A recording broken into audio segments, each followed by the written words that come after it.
नमस्कार, एबीपी गंगा में आपका स्वागत है। मैं हूं रोहित सिंह सावल और आप देख रहे हैं देश प्रदेश का सबसे दमदार शो बात तो चुकी। चुनावी मौसम में नेताओं के लिए समय की रफ्तार तेज हो जाती है।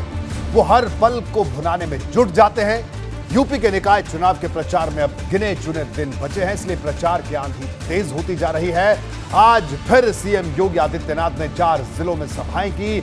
हर जगह वोटरों से अपील का फॉर्मूला तय था। उन्होंने सरकार की उपलब्धियां गिनाई और इसके साथ ही सपा सरकार के दौरान हुए काम से इसकी तुलना की। मुख्यमंत्री आखिर में यह दावा करने से भी नहीं चुके कि सपा के राज में सिर्फ वसूली होती थी, तो आज जनता को तरह तरह की मदद दी जा रही है। सीएम योगी के तूफानी हमले का जवाब देने के लिए अब अखिलेश यादव नई तैयारी में जुटे हैं।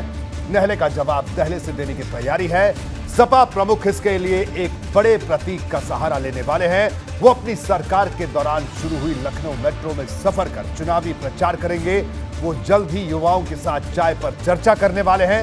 इसका मकसद आखिरी वक्त में शहरी मतदाताओं को प्रभावित करने का मास्टर स्ट्रोक लगाना है। आज मैं सड़कों से लेकर मेट्रो ट्रैक पर दौड़ने को तैयार प्रचार एक्सप्रेस का करूंगा पूरा विश्लेषण। आप बने रहिए मेरे साथ और देखते रहिए बात तो चुभेगी।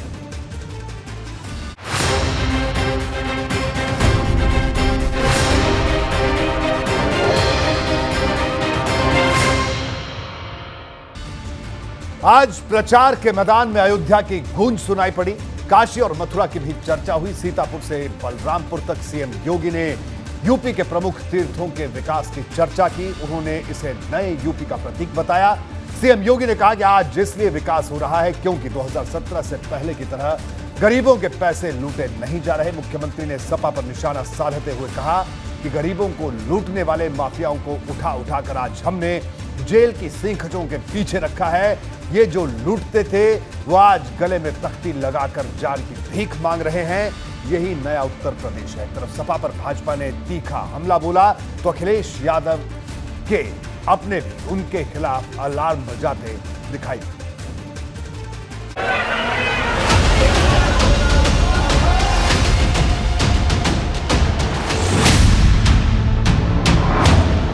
नगर निकाय के प्रचार का राम राज्य मंत्र। अयोध्या में श्री राम जन्मभूमि की मंदिर निर्माण का कार्यक्रम भी पुष्कर पर चल रहा है। काशी चमक चुकी है। अयोध्या नई अयोध्या के रूप में दुनिया के सामने आ रही है। विरोधियों पर हड़प तंत्र का आरोप। वे कौन लोग थे जो सारा पैसा हड़प जाते थे? सड़क का पैसा, बिजली का पैसा, गरीब के आवास का पैसा, नाली और गलियों का पैसा, ये सब हड़पने वाले लोग कौन थे? माफिया मुक्त यूपी की चुनाव गर्जना। इन माफियाओं को उठा उठा करके आज हमने जेल के अंदर सीकटों के अंदर बंद करके रखा है।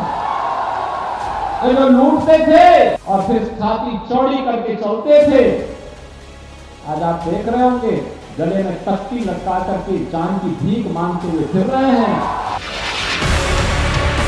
सीतापुर से बलरामपुर तक वोट संदेश।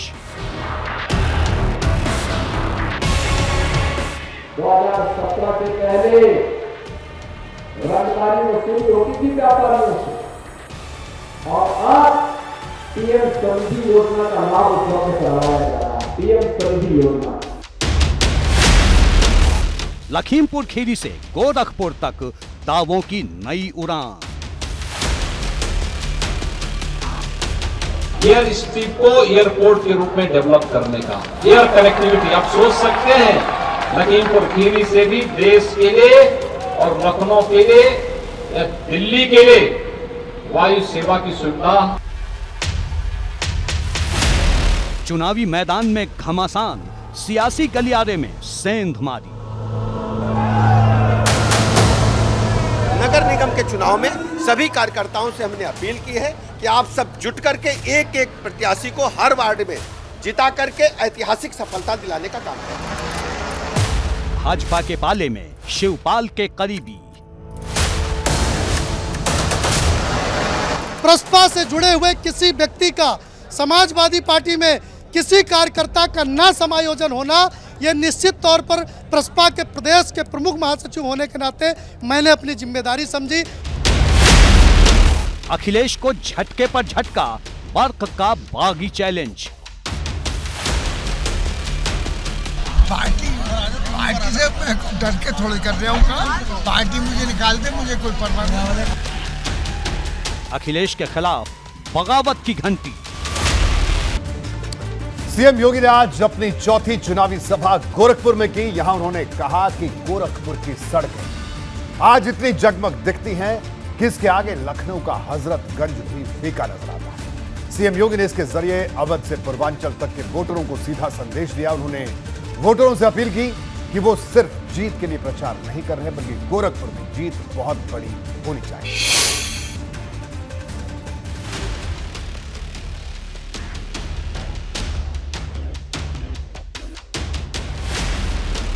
निकाय युद्ध के मैदान में मुख्यमंत्री योगी आदित्यनाथ की चुनावी सभाओं की रफ्तार और तेज हो चली है। दिन भर में सीएम योगी ने 4 जिलों की दूरी नापी। सीएम योगी ने सीतापुर से लेकर लखीमपुर खीरी और बलरामपुर में सभाएं की, फिर पहुंचे गोरखपुर। अवध से लेकर पूर्वांचल तक की जमीन पर इस धुआंधार प्रचार का संदेश बेहद गहरा है। पहले लोग बोलते थे उत्तर प्रदेश में क्या विकास होगा, पैरेलल माफियाज की सरकारें चलती थी, समानांतर उनकी सरकारें चलती थी, व्यापारियों से रंगदारी वसूली होती थी, विकास के नाम पर जो भी पैसा आता था चंद लोग उसको हड़प लेते थे। न गरीब के पास जाता था, न जमीन पर वो पैसा रख पाता था। आज पैसा आ रहा है, जमीन पे लग रहा है। सीएम योगी ने गोरखपुर के वोटरों के बीच अपने मन की बात की। मुख्यमंत्री ने कहा कि मेरे यहां प्रचार करने के लिए आने का मकसद जीत का नया रिकॉर्ड बनवाना है। अविश्वास, लोकतंत्र का सबसे बड़ा खतरा है अविश्वास। अगर नेतृत्व के प्रति जनमानस में विश्वास ही न हो तो फिर ये लोकतंत्र का सबसे बड़ा खतरा है। लेकिन पिछले 9 वर्ष के अंदर आपने देखा होगा उस अविश्वास को विश्वास में बदलने का काम किया है प्रधानमंत्री मोदी जी। सीएम योगी ने यहां तक कह दिया कि गोरखपुर की सड़कों की जगमग देखकर लखनऊ का हजरतगंज भी फीका पड़ने लगा है। न केवल उत्तर प्रदेश बल्कि गोरखपुर भी उस विकास की यात्रा में कह सकता है कि हम भी विकास के लिए आकांक्षी थे और हमें विकास प्राप्त हुआ है। लेकिन इस विकास को सजोने के लिए कैसे कार्य करना है, उसके साथ जुड़ना कैसे है, उस अभियान को कैसे आगे बढ़ाना है। विकास के लिए सरकार एक बार पैसा देगी। ये तमाम बातें पूर्वांचल के लिए सीधा संदेश है। निकाय चुनाव के मैदान में लोगों के बीच सीएम योगी की ये सीधी बात बताने को काफी है कि मुख्यमंत्री किस तरह प्रचार की रेस को लगातार तेज करने में जुटे हैं। देखिए, अखिलेश यादव और उनकी पूरी पार्टी प्रचार में उतरे, कोई फर्क पड़ने वाला नहीं। 2017 से लेकर के 2014 से लेकर के मैं तो कहूँगा लगातार सारे चुनाव का परिणाम देखा है। उसी प्रकार से जब चुनाव के परिणाम स्थानीय निकाय के आएंगे तो नगर निगम हो, चाहे नगर पालिका परिषद हो, चाहे नगर पंचायत हो, सभी में कमल खिलेगा, पूरी तरह से कमल। एक तरफ भाजपा के दावे और प्रचार हैं, तो दूसरी तरफ समाजवादी पार्टी सरकार के हर दावे को खारिज करने में जुटी है। आरोप है कि नौजवानों को भाजपा की सरकार ने सिर्फ छला है और अब वोटर इसका हिसाब बराबर करेंगे। चुनाव में छात्र नौजवान सब साथ में है, क्योंकि छात्रों के साथ में अन्याय हो रहा, अत्याचार हो रहा, छात्र संघ बंद कर दिए गए, ताले लगा दिए गए लोकतंत्र की नर्सरी पे, क्योंकि पढ़े लिखे नौजवान नेता न बन पाए, ये बीजेपी चाहती है। ये भी मुद्दा लेंगे यानी आप लोग? निश्चित तौर पे मुद्दा है। अगर गांव गरीब किसान का बेटा छात्र संघों के माध्यम से मुख्य धारा में आता था और छात्र छात्राओं की समस्याओं को उठाता था, आज कहां? बीजेपी ने तो ताले लगा दिए। जाहिर है निकाय युद्ध के प्रचार राउंड में अखिलेश के उतरने के बाद आर पार का तूफान और तेज होने वाला है। एबीपी गंगा के लिए ब्यूरो रिपोर्ट। निकाय के चुनावी युद्ध का शोर शहरों की हर गली और हर नुक्कड़ पर सुनाई दे रहा है। इन सब के बीच सवाल बना हुआ है कि क्या अखिलेश यादव सपा के पक्ष में प्रचार करने के लिए मैदान में उतरेंगे। इस पर सपा की ओर से तस्वीर साफ कर दी गई है। इसके मुताबिक अखिलेश यादव 1 और 2 मई को लखनऊ में प्रचार करेंगे। अखिलेश यादव 1 मई को सपा नेताओं के साथ लखनऊ मेट्रो में सफर कर सपा सरकार के कार्यकाल में हुए विकास का संदेश देंगे, जबकि 2 मई को रोड शो के जरिए पार्टी के पक्ष में माहौल बनाएंगे।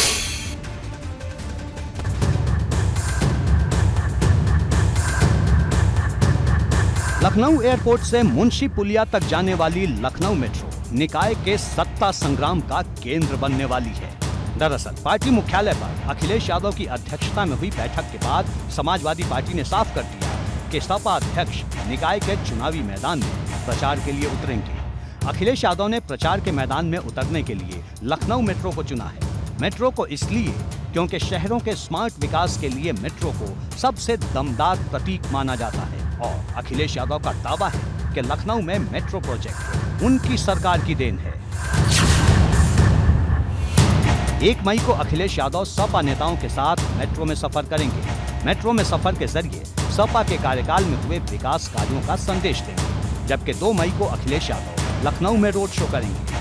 अखिलेश लखनऊ के बाद दूसरे चरण में आने वाले नगर निगमों में भी प्रचार कर सकते हैं। चुनाव प्रचार में हम जनता के मुद्दों को लेकर के सारे प्रभारी, सारे प्रमुख लोग जनता के पास जा रहे हैं। 1 मई को माननीय राष्ट्रीय अध्यक्ष जी मेट्रो से प्रमुख नेताओं के साथ सफर करेंगे और जनता को ये संदेश देंगे कि हम लोगों ने विकास का काम करने का काम किया है। देखिए, निकाय चुनावों के लिए बहुत सकारात्मक बात रही है। माननीय अखिलेश यादव का प्रोग्राम बना हुआ है। आज हम लोग ने प्रोग्राम के लिए बोला है। कल विशेष स्थिति में वो भटिंडा जा रहे हैं स्वर्गीय प्रकाश सिंह बादल की अंत्येष्टि में। उसके बाद शाम को वो आएंगे और शाम को ही हम लोगों की जो है तिथियां आ जाएंगी।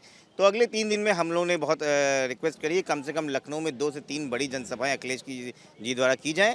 जनसभा या जनसंपर्क या पद यात्रा, इन तीनों में से कोई ना कोई आपको अगले 3 दिन में दिखने वाला है। इससे पहले भी कई मौकों पर अखिलेश यादव लखनऊ मेट्रो के बहाने योगी सरकार पर निशाना साध चुके हैं। आज जो लखनऊ में दिखाई दे रहा है जो बड़ा काम, ये जनता के लिए समाजवादी सरकार में ही बने और आगे बढ़ाए गए। मेट्रो जो पूरे शहर को सुविधा दे रही है, जहां तक बनी है वहीं से बन करके वापस आ जाती है। इस सरकार ने आगे काम नहीं किया। आखिरकार स्मार्ट सिटी में क्या कर रहे हैं आप? लखनऊ नगर निगम में भाजपा को टक्कर देने के लिए अखिलेश यादव की योजना बड़ी है। प्रचार के मैदान में उतरने से पहले अखिलेश की रणनीति युवाओं को साधने की है। इसके लिए अखिलेश 29 अप्रैल यानी शनिवार को विश्वविद्यालय और डिग्री कॉलेजों के छात्र संघ पदाधिकारियों के साथ चाय पर चर्चा करेंगे। आज आदरणीय राष्ट्रीय अध्यक्ष जी ने जो 110 वार्ड के प्रभारी बनाए गए थे उनको बुलाया था और बहुत जिम्मेदार नेता उस बैठक में थे और सबकी जिम्मेदारियां तय, सबको काम बांट दिया गया है। अखिलेश जी भी कार्यक्रम तय हो गया। कल 5 बजे फिर अखिलेश जी छात्र नेताओं के साथ बैठेंगे चाय पे। अखिलेश यादव के चुनाव प्रचार में उतरने से पिछले 27 साल से लखनऊ नगर निगम की सत्ता में काबिज भाजपा की चुनौतियां बढ़ सकती हैं। ऐसे में पार्टी अभी से सपा अध्यक्ष के खिलाफ तूफानी हमले की शुरुआत कर चुकी है। समाजवादी पार्टी बुरी तरह से डिरेल्ड है। उनकी नीतियां जन विरोधी हैं और खासकर समाजवादी पार्टी जब सत्ता में रही है तो गुंडई अराजकता को बढ़ावा देने का काम किया है। समाजवादी पार्टी के लोग सत्ता में ही रह करके और सत्ता के बाहर आना जानते नहीं हैं। वातानुकूलित कक्षों में बैठ करके राजनीति करते हैं और जनता ने बुरी तरह नहीं नकार दिया।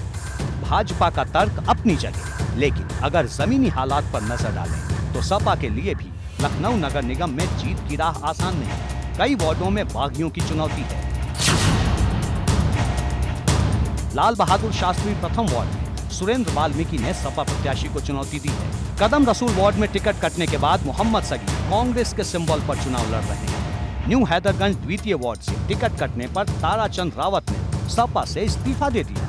ताराचंद रावत ने 27 अप्रैल को भाजपा का दामन थाम लिया था। इधर सपा के दिग्गजों का दावा है कि नाराज नेता और कार्यकर्ताओं को जल्द मना लिया जाएगा। जो हम लोगों ने बहुत प्रमुखता से बताया कि जो लोग रूठे हैं, जो मनाने हैं, उनको भी हमको अपने साथ में रखना है और उनकी भी एक बैठक बना के हमको उनको साथ में लेके चलना है, क्योंकि कहीं ना कहीं वो समाजवादी साथी हैं।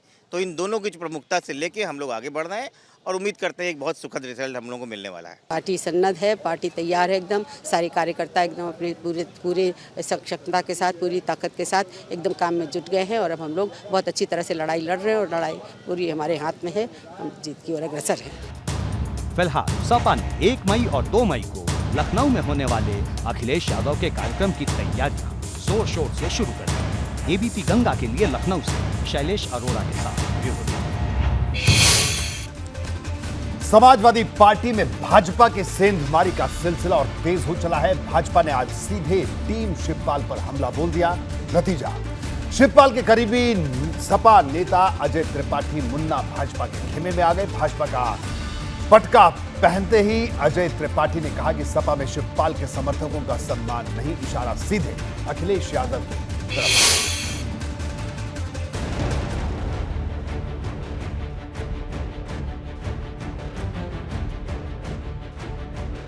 हाथ में गदा, चेहरे पर विजयी मुस्कान और साथ में गले में भाजपा का पट्टा डाले शिवपाल यादव के करीबी अजय त्रिपाठी मुन्ना। उप मुख्यमंत्री ब्रजेश पाठक के साथ की ये तस्वीर निकाय चुनाव में भाजपा को कड़ी टक्कर देने का दावा कर रही सपा को बड़ा झटका देने वाली है। अजय त्रिपाठी मुन्ना ने भाजपा में शामिल होने के साथ ही एक बड़ा बयान दिया। उन्होंने कहा कि समाजवादी पार्टी में शिवपाल यादव की सुनी नहीं जा रही। शिवपाल यादव ने निकाय चुनाव में जिन प्रत्याशियों के नाम की सूची दी थी उनमें से किसी को भी टिकट नहीं दिया गया। अजय त्रिपाठी ने यह भी आरोप लगाया है कि समाजवादी पार्टी में जो लोग शिवपाल यादव के साथ प्रसपा के बाद आए थे उनमें किसी को भी ना तो तवज्जो दी जा रही है, ना टिकट दिए जा रहे हैं, ना ही पार्टी में कहीं कोई जिम्मेदारी। और इन्हीं बातों को देखते हुए अजय त्रिपाठी ने अपने सैकड़ों समर्थकों के साथ में भाजपा में आने का फैसला लिया। सपा छोड़ भाजपा में शामिल हुए अजय त्रिपाठी मुन्ना सपा में प्रदेश सचिव के पद पर रह चुके हैं। शिवपाल यादव ने जब प्रगतिशील समाजवादी पार्टी बनाई तब भी अजय त्रिपाठी मुन्ना शिवपाल के साथ थे। लखनऊ में लोकसभा चुनाव में प्रभारी की जिम्मेदारी भी संभाल चुके हैं। भाजपा में शामिल होने के बाद अजय त्रिपाठी मुन्ना ने बड़ा दावा किया। उन्होंने कहा, सपा में शिवपाल यादव की सुनी नहीं जा रही, प्रसपा से सपा में आए कार्यकर्ताओं की उपेक्षा हो रही है। हम आज भी माननीय शिवपाल यादव जी के प्रशंसक हैं, शिवपाल यादव जी का सम्मान करते हैं, लेकिन हम एक राजनीतिक व्यक्ति हैं, जनता और कार्यकर्ता से जुड़े हुए हैं, गरीब के बेटे हैं, गरीबों का दर्द समझते हैं। जब समाजवादी पार्टी में कार्यकर्ताओं का सम्मान होना बंद हो गया, नेताओं का सम्मान बंद हो गया, हम लोग प्रगतिशील समाजवादी पार्टी में आ गए। प्रसपा को बनाने से लेकर के 6 साल प्रसपा को चलाने तक में 12 मुकदमे मेरे ऊपर दर्ज हुए हैं। उसके बाद भी पूरे ईमानदारी से हम संस्थापक महानगर अध्यक्ष रहे, प्रसपा के प्रदेश के महासचिव रहे और प्रदेश के प्रमुख महासचिव रहे। राजधानी लखनऊ सहित उत्तर प्रदेश में हम लोग प्रसपा को चलाने का काम किया। शिवपाल यादव के करीबी रहे अजय त्रिपाठी मुन्ना के पाला बदलने की खबर और उनके दावे सपा को बेहद चुभने वाले हैं, क्योंकि अजय त्रिपाठी मुन्ना के साथ बड़ी संख्या में कार्यकर्ताओं ने भी सपा का साथ छोड़ दिया है। हालांकि इस पाला बदल तस्वीर पर सपा विधायक राकेश प्रताप सिंह का दावा है कि पार्टी में शिवपाल सिंह यादव को पूरी तरजीह दी जा रही है और अजय सिंह मुन्ना ने पार्टी क्यों छोड़ी ये वही जाने। पार्टी से जाना आना एक सतत प्रक्रिया है, लेकिन दूसरे से लोग वही लेता है जिसके पास अपना नहीं होता ज़्यादा। तो अजय जी क्यों गए हैं, उनको क्यों लिया गया है, हमारी भारतीय जनता पार्टी तय करे और वो क्यों गए हैं वो स्वयं में तय करें। लेकिन जहाँ तक रही शाहजहाँपुर की बात, तो शाहजहाँपुर में भारतीय जनता पार्टी के अपने कार्यकर्ता रहे होंगे, अपने नेता रहे होंगे, उनके अपने पूर्व के प्रत्याशी रहे होंगे जो वहाँ चुनाव लड़ते रहे होंगे। क्यों अब मजबूरी आई कि उनको समाजवादी पार्टी के प्रत्याशी को तोड़ के अपना प्रत्याशी बनाना पड़ा। दरअसल शिवपाल यादव की नाराजगी की खबरें इटावा नगर निकाय में प्रत्याशियों के चयन के बाद से उठ रही हैं। हालांकि इन खबरों के उलट बीते सोमवार यानी 24 अप्रैल को दूसरे चरण की नामांकन प्रक्रिया के आखिरी दिन शिवपाल यादव लखनऊ में अखिलेश के साथ नजर आए थे। उस दिन अखिलेश यादव के साथ नीतीश कुमार और तेजस्वी यादव से मुलाकात की थी। ऐसे में सवाल उठ रहा है कि क्या वाकई शिवपाल यादव नाराज हैं या फिर कहानी कुछ और है। इन सवालों से इधर भाजपा का जोश सपा नेता अजय त्रिपाठी मुन्ना के पार्टी में आने से बढ़ा हुआ है। दरअसल आप जानते हैं कि जो विपक्षी पार्टियां हैं उनके पास कोई नीति और एजेंडा नहीं है। लगातार जनता ने उनको नकार दिया है। लॉ एंड ऑर्डर के नाम पर उनके जो कार्यकाल की बातों को याद करके जनता आज भी कराह उठती है, सिहर उठती है। इन लोगों ने खुलेआम गुंडई को, अराजकता को बढ़ावा देने का काम किया है। ऐसे लोगों को पुष्पित पल्लवित किया है जिन लोगों ने प्रदेश की जनता के संसाधनों को खुला लूटा है। 23 अप्रैल से अब तक भाजपा विरोधी दलों के कई नेताओं को पार्टी में शामिल करवा चुकी है। 23 अप्रैल को भाजपा ने शाहजहांपुर में महापौर प्रत्याशी अर्चना वर्मा को शामिल करवाकर सपा को झटका दिया था, तो 27 अप्रैल को मथुरा में योगेश द्विवेदी ने सीएम योगी की मौजूदगी में भाजपा की सदस्यता लेकर रालोद की उम्मीदों को धराशायी कर दिया। 27 अप्रैल को ही लखनऊ में कांग्रेस नेता दिलप्रीत सिंह भाजपा में शामिल हो गए और अब शिवपाल सिंह यादव के करीबी अजय त्रिपाठी मुन्ना ने सपा के उम्मीदों को बड़ा झटका दे दिया है। कुल मिलाकर कहें तो भाजपा तूफानी रफ्तार से विरोधी दलों पर नेता तोड़ स्ट्राइक करने में जुटी है। एबीपी गंगा के लिए लखनऊ से शैलेश अरोड़ा के साथ ब्यूरो रिपोर्ट। संभल के निकाय युद्ध में सांसद शफीकुर रहमान बर्क के बगावती बोल ने सपा की धड़कनें बढ़ा दी हैं। आज शफीकुर रहमान बर्क ने सीधे अखिलेश यादव को चुनौती दे डाली। उन्होंने साफ लफ्जों में कहा कि अगर पार्टी उन्हें निकाल भी दे तो उन्हें कोई परवाह नहीं। सपा की मुश्किल इतनी भर नहीं है। बर्क के पोते और सपा विधायक जियाउर रहमान ने भी बगावत की राह पकड़ ली है। इसमें कोई पर्देदारी नहीं रही।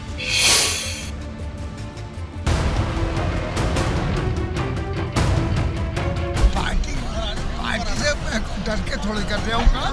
पार्टी मुझे निकाल दे, मुझे कोई परवाह नहीं। क्योंकि मेरे दिल में अल्लाह का डर है और जिसके दिल में अल्लाह का डर होता है उसके दिल में किसी और का डर नहीं होता। संभल के शहर संग्राम में बर्क परिवार का सपा से बगावत का ये खुला ऐलान है।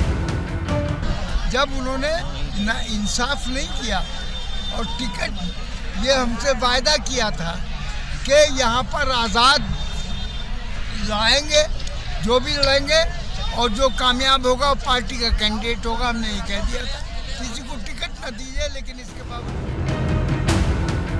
सपा ने संभल निकाय चुनाव में विधायक इकबाल महमूद की पत्नी रुखसाना इकबाल को टिकट दिया है और शफीकुर रहमान बर्क की नाराजगी की मुख्य वजह भी यही है। रुखसाना को सपा प्रत्याशी बनाए जाने से नाराज शफीकुर रहमान बर्क ने निर्दलीय प्रत्याशी फरहाना सैफी को समर्थन देने का ऐलान कर दिया। मैं पर ये कह रहा हूँ कि हमने ये तय किया है कि यासीन सैफी को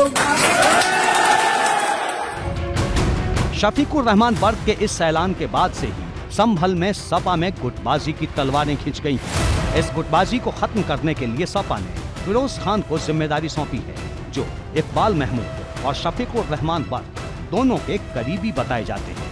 हालांकि इस बीच बर्क ने नया हमला बोल दिया है, जिसके बाद संभल में लगी बगावत की आग को शांत करने की तमाम उम्मीदें धराशायी होती नजर आ रही हैं। सिर्फ मैंने मुलायम जी ने ये समाजवादी बनाई, दूसरा आदमी कह नहीं सकता। बाकी बात में दाखिला लिया है। मतलब संभल में टिकट को लेकर शुरू हुआ टकराव अब समाजवादी पार्टी की स्थापना और पार्टी में नेताओं के योगदान तक पहुंच गया है। इधर शफीकुर रहमान बर्क के पोते और सपा विधायक जियाउर रहमान बर्क ने भी बगावत की राह अपना ली है। ये चुनाव सहदेवी का चुनाव कोई सरकार बदलने का चुनाव नहीं है। ये चुनाव सिर्फ सरकार संभल की सरकार बदलने का है। ये पिछले उत्तर प्रदेश की केंद्र सरकार की हुकूमत नहीं बदलने वाली। सांसद शफीकुर रहमान बर्क और विधायक जियाउर रहमान बर्क लगातार निर्दलीय प्रत्याशी फरहाना सैफी के लिए प्रचार कर रहे हैं। सपा प्रत्याशी रुखसाना इकबाल के खिलाफ हमले बोल रहे हैं, जिससे सपा की मुश्किलें बढ़ती हुई नजर आ रही हैं। अगर इस तरह का उनका कोई बयान आया है तो निश्चित तौर पर राष्ट्रीय अध्यक्ष जी को संज्ञान लेना चाहिए और पार्लियामेंट्री बोर्ड की बैठक बुला के कोई निर्णय लेना चाहिए। साफ है कि संभल में शफीकुर रहमान बर्क के बागी तेवरों से जो तस्वीर बन रही है, उस पर बोलने से फिलहाल सपा बचती नजर आ रही है। एबीपी गंगा के लिए ब्यूरो। प्रत्याशियों के मोर्चे पर क्या समाजवादी पार्टी कंफ्यूज है? ये सवाल बरेली समेत अलग अलग नगर निगमों में बार बार प्रत्याशियों के बदलने से उठ खड़ा हुआ है। सबसे बड़ा सवाल बरेली को लेकर है, जहां आखिरी वक्त में सपा की ओर से घोषित प्रत्याशी का पर्चा वापस करा दिया गया है। सपा ने बरेली में निर्दलीय प्रत्याशी IS तोमर का समर्थन किया, जिसे सपा की ओर से डैमेज कंट्रोल के रूप में देखा जा रहा है। कहा जा रहा है कि आखिरी वक्त में सपा के डैमेज कंट्रोल ने भाजपा की मुश्किल बढ़ा दी।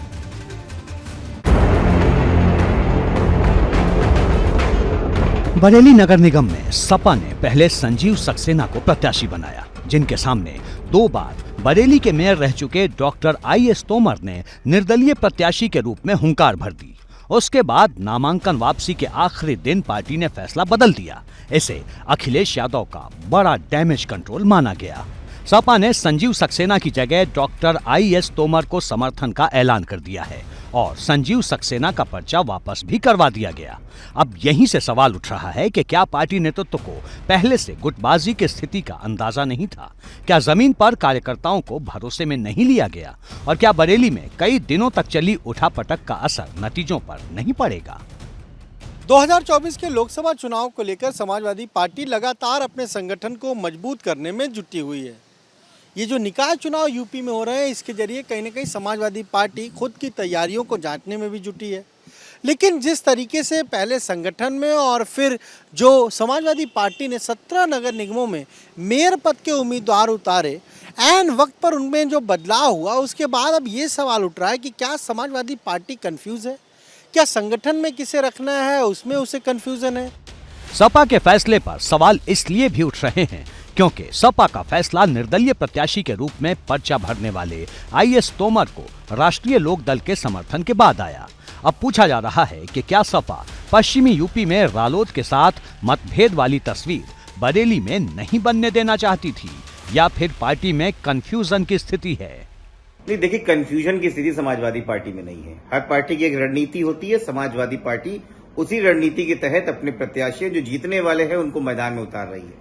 सवाल भारतीय जनता पार्टी से पूछना पड़ेगा कि लड़ने के लिए भी उनके पास कैंडिडेट नहीं हो रहे हैं और समाजवादी पार्टी की प्रत्याशियों को तोड़ने का काम कर रहे हैं और उनको वहां से लेके आयात करके चुनाव लड़ा रहे हैं। तो स्थिति भारतीय जनता पार्टी की इस बार निकाय चुनाव में काफी दयनीय है। सपा नेता लगातार ये बताने की कोशिश कर रहे हैं कि पार्टी स्तर पर गुटबाजी या फिर कंफ्यूजन की स्थिति नहीं है। लेकिन अगर सपा के प्रत्याशियों की लिस्ट और बाद में घटे घटनाक्रम पर नजर डालें तो स्थिति बिल्कुल उलट है।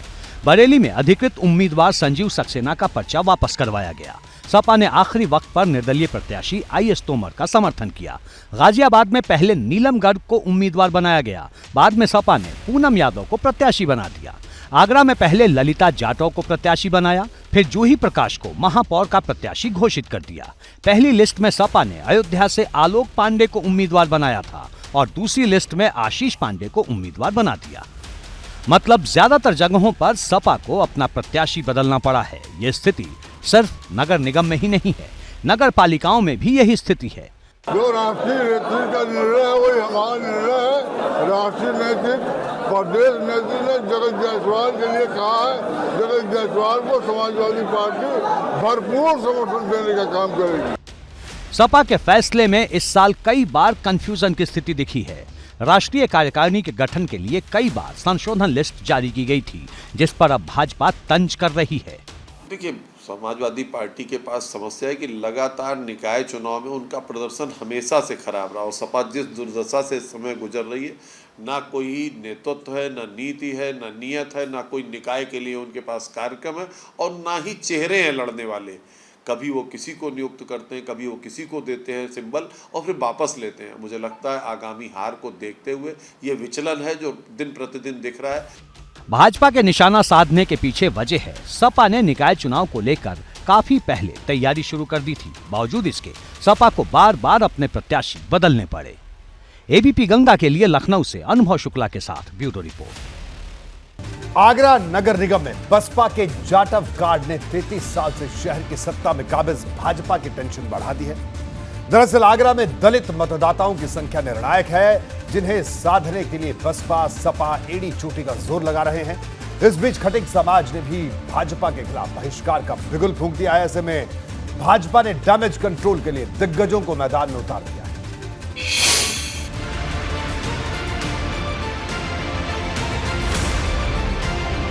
आगरा शहर की सत्ता पर पिछले 33 साल से भाजपा का कब्जा है, लेकिन इस बार चुनौती अलग है, समीकरण अलग है। दरअसल इस बार आगरा में महापौर की सीट अनुसूचित वर्ग के लिए आरक्षित है। ऐसे में दलित वोटों की राजधानी कहे जाने वाले आगरा में सीधी लड़ाई अनुसूचित जाति के वोट बैंक पर आ गई है। दूसरा, बसपा ने अनुसूचित वर्ग में आने वाले जाटव समाज से लता वाल्मीकि को मैदान में उतारकर भाजपा की परेशानी बढ़ा दी है। इस बीच खटीक समाज की तरफ से सामने आई भाजपा के खिलाफ नाराजगी ने भी पार्टी की चिंता बढ़ाई है। खटीक समाज की ओर से खटीक पाड़ा में बहिष्कार के बड़े बड़े पोस्टर लगाए गए हैं। नतीजा, डैमेज कंट्रोल के लिए भाजपा के दिग्गजों ने कमान संभाल ली। दावा है सबको मना लिया जाएगा। देखिए, ऐसा तो मुझे पहली बात तो मुझे इसका जानकारी नहीं है, और अगर ऐसा कुछ भी है तो भारतीय जनता पार्टी के ये अपने परंपरागत वोट हैं और उनको हम ये मना लेंगे, समझा लेंगे, उनकी समस्या क्या है उसे भी सुनेंगे। और उनको रिप्रेजेंटेशन नहीं दिया गया, प्रतिनिधित्व नहीं दिया गया, ना मेयर कैंडिडेट उनके समाज का, पार्षदों की कई सारी टिकटें उन्होंने मांगी थी, उस लेवल पर टिकटें नहीं। ऐसा नहीं है। देखिए, कई सीटें अपने जयदीप सोनकर, एक राजेश सोनकर, ये तो छावनी विधानसभा के अंदर हैं, और बाकी अन्य विधानसभा के अंदर ही हम जो कम से 6-7 सीटें हमने जो है उसको खटीक समाज को दी हैं। हालांकि भाजपा की परेशानी इतनी भर नहीं है। आगरा में सपा भी दलित घेराबंदी करने में जुटी है। सपा के दिग्गज नेता रामजी लाल सुमन आगरा से ही आते हैं। सपा ने यहां जूही प्रकाश को उम्मीदवार बनाया है। हालांकि माना यही जा रहा है कि आगरा में मुख्य मुकाबला भाजपा की हेमलता दिवाकर और बसपा की लता वाल्मीकि के बीच है, जो कि वार्ड दर वार्ड अपने पक्ष में माहौल बनाने में जुटी है। स्मार्ट शहर को मैं स्मार्ट बनाने की पूरी कोशिश करूंगी। और आप सभी देख रहे हैं सड़कों के किनारे कूड़े के ढेर लगे हुए हैं, और सभी जनता बहुत पानी के लिए तो तराई मचाई हुई है। पानी की पीने की सुविधा नहीं है, उसकी भी व्यवस्था करूंगी। और सभी समाज के साथ सबसे ज्यादा वाल्मीकि समाज भी परेशान है, मैं उसको भी अनुशासन दे रही हूँ। जहाँ 6000 कर्मचारी काम करते थे, मैं 3000 कर्मचारी काम कर रहे हैं। अगर बसपा जीत दर्ज करने में कामयाब नहीं होती है तो भी दलित वोट बैंक के मोर्चे पर भाजपा को बड़ा नुकसान पहुंचा सकती है, और यही आशंका भाजपा को परेशान कर रही है। एबीपी गंगा के लिए आगरा से नितिन उपाध्याय की रिपोर्ट। बगावत की जो कहानी संभल निकाय चुनाव में नजर आ रही है, कमोबेश वही चुनौती मेरठ में सपा के सामने है। मेरठ में सपा ने सीमा प्रधान को महापौर पद का प्रत्याशी बनाया है, लेकिन यहां सपा विधायक रफीक अंसारी की नाराजगी छिपाए नहीं छिप रही।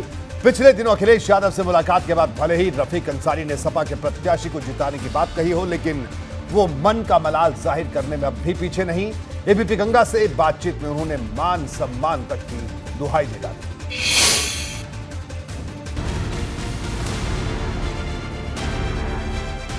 अभी तो इस पर कोई विचार अभी है नहीं, क्योंकि अभी तो कोई मैदान में ही नहीं है।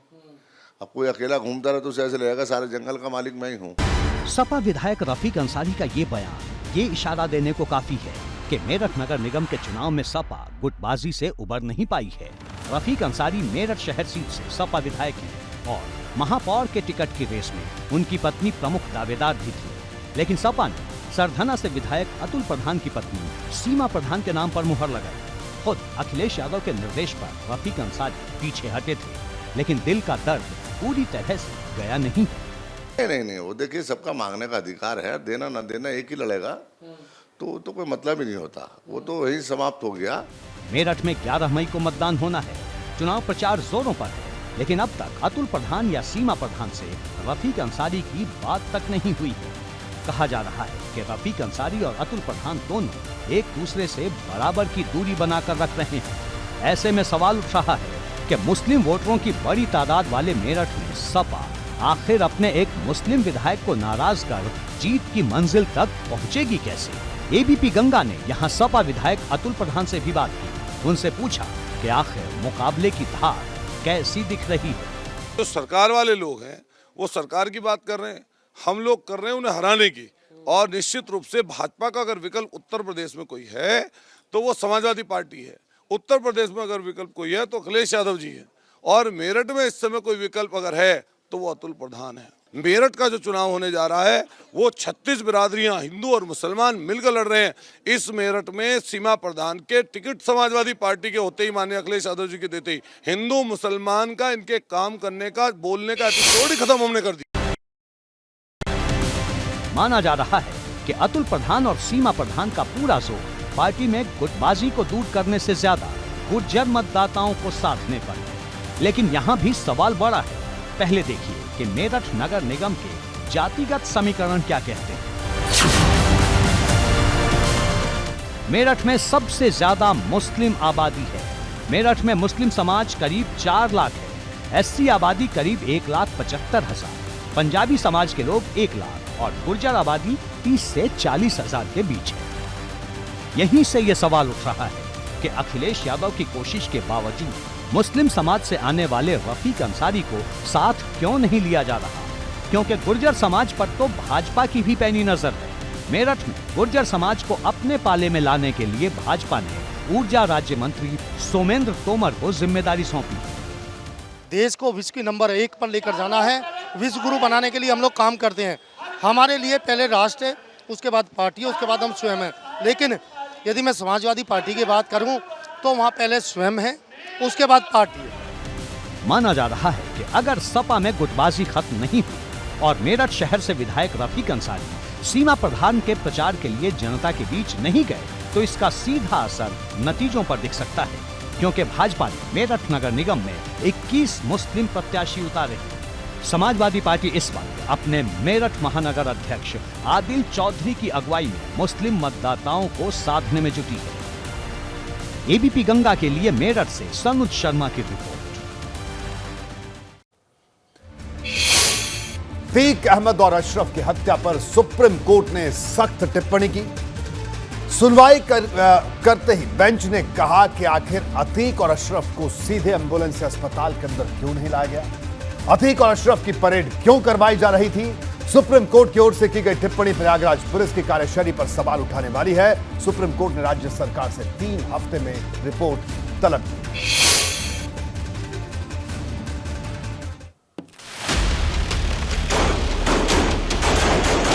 माफिया अतीक अहमद और उसके भाई अशरफ की हत्या के मामले में सुप्रीम कोर्ट की टिप्पणी बेहद खास है। ये टिप्पणी इस वक्त सुर्खियों में है। सुप्रीम कोर्ट ने यूपी सरकार के वकील से पूछा, अतीक अशरफ को सीधे एम्बुलेंस से अंदर क्यों नहीं लाया गया? अगर अतीक का मेडिकल करवाया जा रहा था तो एम्बुलेंस गेट के अंदर क्यों नहीं थी? अतीक की परेड क्यों कराई जा रही थी? सुप्रीम कोर्ट में दाखिल याचिका में अतीक अशरफ हत्याकांड की जांच सुप्रीम कोर्ट के जज की निगरानी में करवाने की मांग की गई है। देखिए, स्टेटस रिपोर्ट मांगी है तो राज्य सरकार पे अब ये लायबिलिटी आ गई है कि जो उसने आगे जांच की है इन एनकाउंटर्स के बाद और सही क्या जांच की है और उनका जो भी पैनल फॉर्म हुआ है वो किस हद तक पहुंचा है, उस सब को लेकर राज्य सरकार को सुप्रीम कोर्ट को संतुष्ट करना होगा। और अगर सुप्रीम कोर्ट उसके द्वारा सेटिस्फाइड नहीं होता है तो डेफिनेटली आगे कोई कार्रवाई की जाएगी। सुप्रीम कोर्ट में यूपी सरकार की तरफ से वरिष्ठ वकील मुकुल रोहतगी ने बहस की। उन्होंने अदालत को बताया कि राज्य सरकार ने एसआईटी बनाई है, हाई कोर्ट के पूर्व जज की निगरानी में जांच के लिए आयोग भी गठित किया है।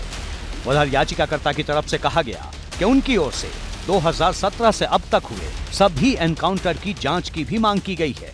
सुनवाई के दौरान सुप्रीम कोर्ट ने विकास दुबे के एनकाउंटर केस की बात करते हुए कहा, पहले भी एक मुठभेड़ हुई थी। इस पर यूपी सरकार के वकील ने कहा कि उसकी जांच सुप्रीम कोर्ट के पूर्व जज जस्टिस BH चौहान ने की थी, जिसमें पुलिस की कोई कमी नहीं पाई गई थी। देखिए, सुप्रीम कोर्ट ने रिपोर्ट मांगी है, इसका मतलब आगे कार्रवाई होने की संभावना है। और हमारी प्रेयर पर उन्होंने कहा पहले इनकी एफिडेविट आए कि ये क्या कहना चाहते हैं, क्योंकि कोई भी चीज है वो रिकॉर्ड पे होना चाहिए। ये नहीं कि बाद में पहले राज्य सरकार कुछ कह गई और बाद में कुछ कहती है। तो एक बार जब सारी फैक्चुअल रिपोर्ट रिकॉर्ड पे आ जाएगी उसके बाद इंडिपेंडेंट प्रोब की तो पूरी हमारी प्रेयर है। और सुप्रीम कोर्ट ने भी पहले कई डिसीजंस में यह कहा कि एनकाउंटर केसेस में एक इंडिपेंडेंट प्रोब ही होना चाहिए ताकि सच्चाई क्या है वो निकल के आए। अतीक और अशरफ की हत्या के मामले पर अब सुप्रीम कोर्ट ने 3 हफ्ते में रिपोर्ट मांगी है। सुप्रीम कोर्ट ने राज्य सरकार की तरफ से कही गई इस बात को रिकॉर्ड पर लिया कि वो अतीक हत्या पर एक रिपोर्ट दाखिल करेगी। साथ ही विकास दुबे के एनकाउंटर की जांच रिपोर्ट के आधार पर उठाए गए कदमों की भी जानकारी देगी। इस मामले में अब 3 हफ्ते बाद सुनवाई होगी। इस दौरान राज्य सरकार को स्टेटस रिपोर्ट दाखिल करनी है। एबीपी गंगा के लिए दिल्ली से अविनाश तिवारी के साथ ब्यूरो रिपोर्ट।